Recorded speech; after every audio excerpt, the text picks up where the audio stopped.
लड़के से गलती से बीकर में से लाल घोल गिर गया, हाथ भीग गए। दो हाथ भट्टी हाथों में बदल गए। लकड़ी की मेज के ऊपरी हिस्से पर दो काले हाथों के निशान जल गए थे। घबराए हुए लड़के ने तुरंत अपने हाथ सिंक में डाल दिए। पानी के कुंड में तुरंत ही भाप उठने लगी। छोटे छोटे ताड़ के पेड़ अभी भी बहुत गर्म है। लड़के ने ठंडक पाने के लिए बर्फ का इस्तेमाल करने की कोशिश की। बर्फ उसके हाथ पर पड़ते ही पिघल गई। हम क्या कर सकते हैं? लड़के को अपने पिता के लिए जन्मदिन का केक बनाना था।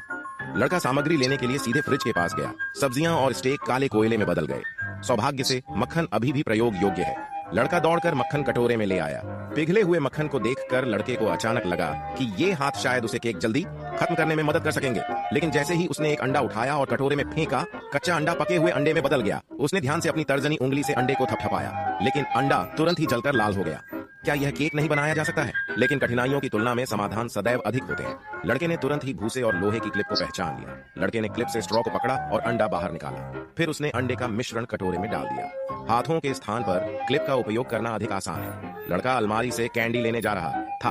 अप्रत्याशित रूप से लोहे की क्लिप भी खड़ी नहीं हो पाती। यह धीरे धीरे नरम हो रहा था। लड़के ने दीवार पर लटके हुए इंसुलेटेड दस्ताने देखे। दस्ताने उठाओ।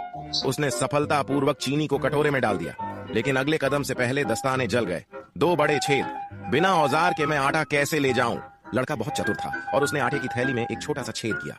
आटा छोटे छेद से होकर बड़े कटोरे में बहता रहा और पर्याप्त मात्रा में बहने का इंतजार कर रहा था। लड़के ने तुरंत कैबिनेट का दरवाजा बंद कर दिया। आटे को बाहर बहने से रोके। सामग्री तैयार है। मिक्सर चालू करें और अच्छी तरह मिलाएं। ओवन को दोनों हाथों से दोबारा गर्म करें। बेकिंग पैन बाहर निकालें। केक का मिश्रण बेकिंग पैन में डालें। पिताजी का जन्मदिन का केक जल्द ही तैयार हो जाएगा। इस बार पिताजी प्रयोगशाला से बाहर आए और मेज पर हाथ के निशानों को देखने लगे। दस्तानों के माध्यम से जलाया गया डालने वाला बीकर और फिर उसके बेटे के छोटे लाल हाथ को देखो।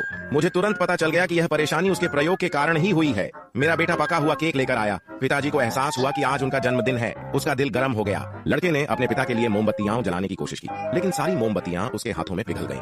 वह उन्हें उठा नहीं सका। समझदार पिता